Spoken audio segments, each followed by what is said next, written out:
Ghana shenisa obewia ye sika afom ye sika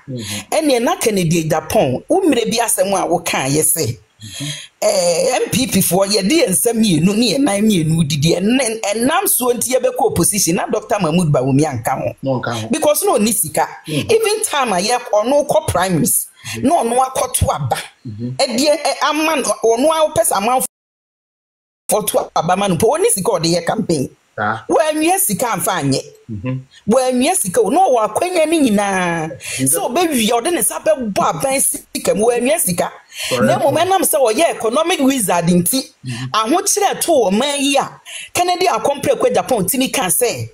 COVID any Ukraine war e de basabasa ama ene Ghana aho kire ye wo mo no ade tu mu no say eno mu ne wa aho kire no o man yo man panyini dada abedi echire dada Mahmoud Bawumia etimi bu oman ni ya wanfa ne nse anua sika nya bi to ho ma asami dem fi be fagu ne kam dollars eche ma nkrofo dia na papa no Ghana fo ye ni na ani ni ye se ya nto aba ama no na asem a me mate wo masumu no me wom se bi mu kekam na nso me tie ne maso e de fa ha tie biem ehunu se aba wom no obeboaye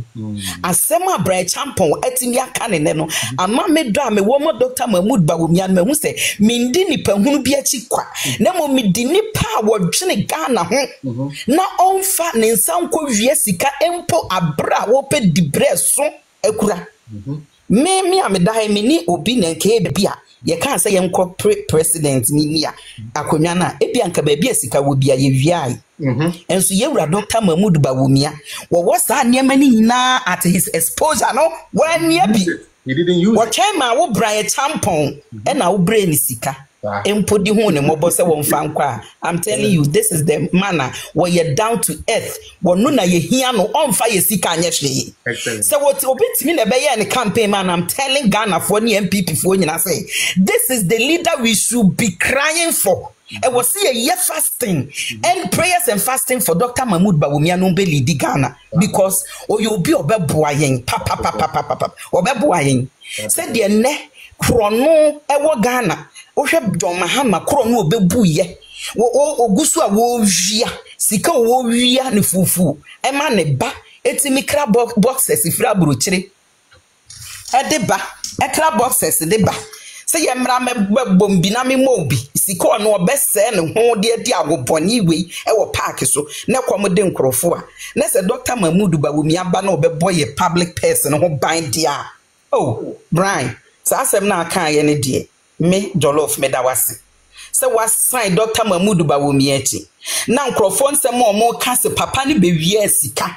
wo be fa say Kennedy nkrofo nsem o mo kan wa sign it ye mu bi de ye nim no na ye nim sa na nya sa na tie ye mu bi ana ye wo party ni mu free tete ye ni tua party ni day to day affairs ye nim sa Dr. Mahmoud Bawumia wo nya obi ana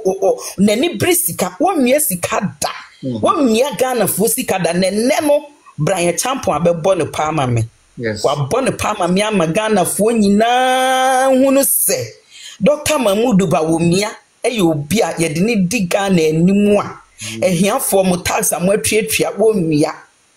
enkogu Dubai se wo di there be no de be show man na bo man ho bra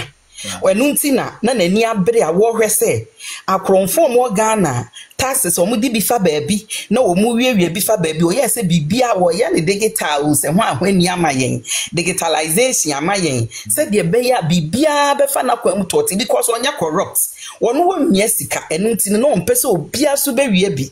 entime de Dr. Mahmoud Bawumia wo ho asan na wo ho afi ye da nyame ase se empo abra na wa ban mu a na sika bebre e wo ho a mbetimi awie bie na nso so wo hunu se Allah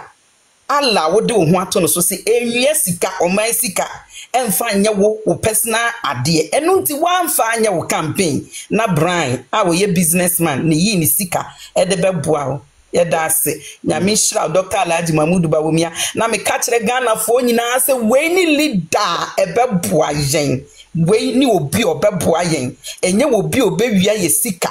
e de akoye wono ane personal ade eno mmoayen de beboayen ni yewura Dr. Alhaji Mahmood Bawumia even at the time sika gu ne nase no pe bia ye ono ane campaign was there be memfa o man ni sika anye campaign mini bi party ma wo bie beboa me na bright tampon a wo ye businessman na wo bie ekohu ni mobo so na sene ye meme ne wo menu a ebia nke ye wiade ye yenso wo awia mfa anye wo ma wo bi ene beboa na kire se de papa no na ho brase a wo no wo firi soro e di kosi fom no nya kromfo no nua o man ni sika mfa anye hwe me de me do a me wo ma no me ti asem we no e ko na nim pa because me hu se papa no onye corrupt na wo nua ye sika emfa anye hwe Dr. Alhaji Mahmood Bawumia ne ha just Amira bebia mo bia no akoso Adolf mechia mo mesi nhira enya mo dia se party ne ye nyamo a enke yewu ena Ghana enyamo a enke enyeye yeda mo asinya me nhira mo yenim se mo beba na Ghana person no mo abebo MPP delegates especially mo amowo polling station electoral area any constituency measure se mo benya abotre na mo ahwe video yi na mo atie di yie mo hwe mankosi very important ente na mo ba be call for re-elections na presidential primaries ya eba so yi crofobia twase bia to wa ma hwe yi a mo amowa ase ye ho no ebedi mo nya yie pa na ebema mo re-election ho aye mo den ma hwe ye ka mo bebo me didi se mate mahunu some of the aspirants are omodie omo major trump card omodie all that they have to say sika womodi ahye party mu sika womodi abo ankrofo obeti will be say Dr. Bawumia ana me na me man ni say ana constituency we me na me mom say ana region we me na me mom say ana national party me ma national party say me wo sika. That is all that they have to offer. And you see say yanhwe ni ye na MPP positions e wom ade a ye gina so e de to abama ankrofo sika so ni pa ko no wo sika ni botom ewa mo amowo ase ho no ma majority of you are struggling ye ba aben mo anya contracts ye ba aben mo anya aban adwuma anye ye ba aben mo obi a emboa mo ehia mo no na mo be suffer because o ko election na obi de ni sika kakra bi ba enkrofo be hwe so no ma je no ma to aba etia wo a betimi aye adwuma no mo nkan hunu se party na ye no sika enwini elections o pese we ye politics na wo ko wanim na wini elections. It's all about how you manage people and the vision you have. Se sika etimi wini elections anka betifi 2024 elections yen lusu 2748 votes sika enwini elections sika and fa vote mba nipa how to manage people and have the foresight and a bit me winning elections. And very important and very fundamental. So you guys should be wary. Monye careful about aspirants are omo do omo ba ni omo kan ni sika. And you see some of those people no so no. Omo be ma usika dachi omo de betwa won poa.